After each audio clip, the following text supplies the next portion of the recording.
What side are you standing on? In Oblivious, that question hits hard, and not just because of the lyrics, but because of how they are sung and the music underneath. In this video, I'll show you the simple but effective songwriting techniques that the Strokes used to create a song that shows you two sides and urges you to pick one. If you are a songwriter who wants to learn more about the Strokes' songwriting techniques, you'll find this video very useful. And if you're a fan, this will help you hear the music differently and appreciate new sides of their writing skills. So let's take a look.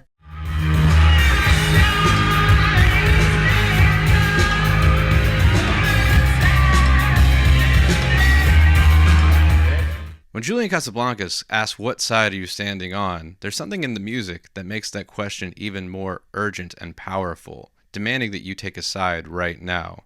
How does the music do this? Let's take a look at the melody first. What side you standing on? What side you standing on? What side you standing on? What side you standing on? What side you standing on? The melody urges you to take a side by emphasizing two words, side and on. Those two words, side and on, fall into first beats of measures, which is the most important beat and the strongest beat in a measure. Those notes, side and on, are also held longer than the other notes. They're held for about 2 beats rather than the other notes held for about 1 beat. Together, this makes those two words, side and on, the strongest, so that the essential notes and the essential words are side and on, asking you, what side are you on? That's the emphasis. You can hear this if we take just the vocal line and the drums. You can hear how important and how locked in the melody is with the side and on falling on the one. I'll also count along for you. What side you standing on? What side you standing on? What side you standing on? What side you standing on?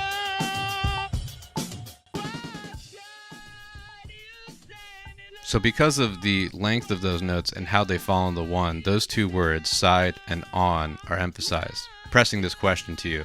What side are you on? Demanding that you take a side. You can see how important this is if I move the words around and emphasize the different lengths of the words. So in this, I'll show you lengthening what and standing. And I'll also place those on the one so you can hear how important and how much that changes the question. Let's take a look.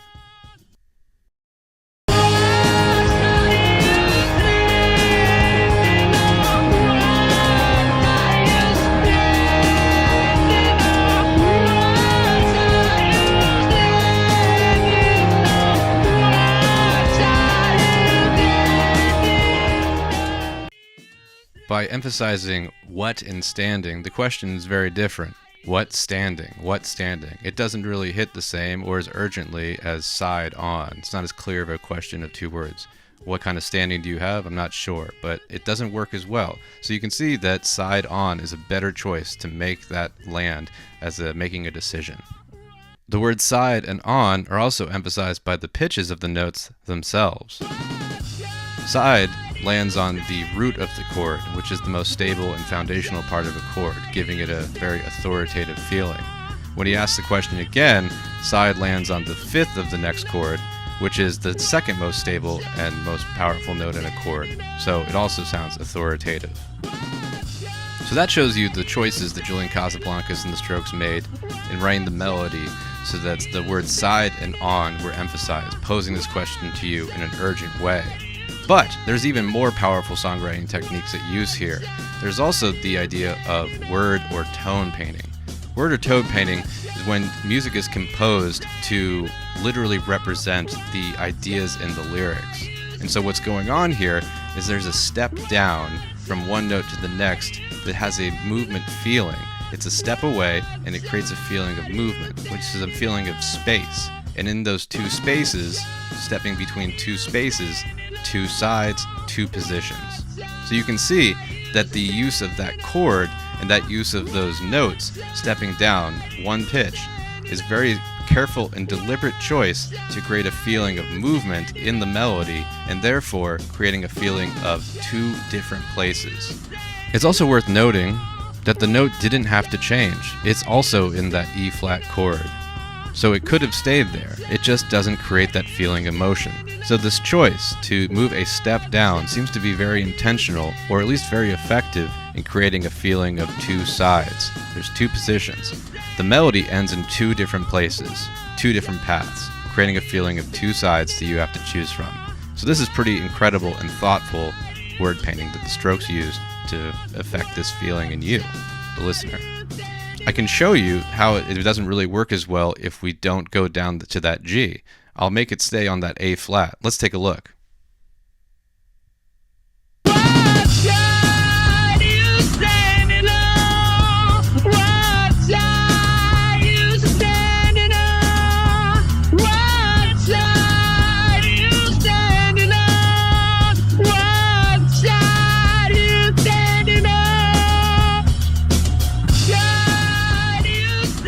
So you can hear how the melody doesn't have the same feeling when it doesn't step down that one step, because it doesn't have that feeling of motion. It doesn't create that feeling of two different places that the melody or your choices could end up. The G is a very important way of creating this feeling of movement and having two sides to choose from. So this is pretty effective and powerful word or tone painting. So the vocal melody expertly shows that there are two sides and really poses a question to you to pick. But the chords underneath are also doing a very effective job of creating a feeling of two sides as well. There are three chords, but the middle chord is setting up the final chord in a way that makes it more independent. The final chord is a chord that really wants to resolve back to the first chord, which is very standard harmonics. But because of this unusual choice of this chord, the C minor, which is a minor 3 chord, it's a passing chord as it relates to the first chord, but it is also acting as a pivot chord that creates a new sort of sound for the final chord that really does establish the strength of that chord on its own. If we take out the C minor, which I'll show you now, you'll hear that it doesn't really have the same tension and release that makes that final chord sound like its own side and own position. So, even though there's three chords, that middle chord is actually doing a lot to create a feeling of two sides. So let's take a look.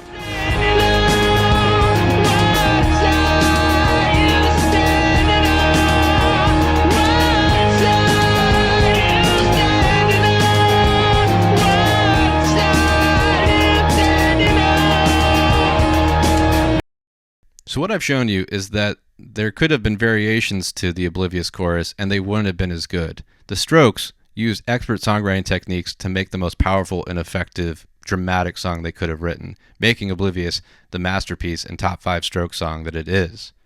Now, one of the things is that I made changes to show you that those changes wouldn't have been as good. So I made the song worse, and I hope you don't think I was trying to improve it, because I did make it worse because the song is so good. But one of the things that came up to me was that there's another song that exemplifies the songwriting techniques that were partially used here as well. The folk labor song, What Side Are You On? By Florence Reese. Now, this is an old labor song that the Strokes and Julian Casablancas have probably heard, and I'm sure they maybe were inspired by it at one point, but it's maybe too speculative to say whether or not it was factoring in their minds here. But the similarities are interesting. The melody for the chorus on What Side Are You On is beginning on the 1. So the what lands on the 1 beat, which doesn't give it the same length and strength as the Casablancas and Strokes version in Oblivious. The final on is emphasized by being a longer note than the others, so it does have that going for it.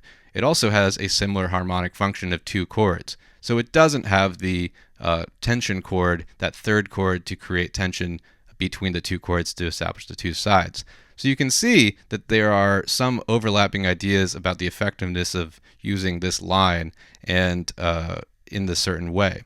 What I wanted to show you with that is that the same lyrical content can have not as powerful a feeling without the sort of techniques and methods that the Strokes used in Oblivious.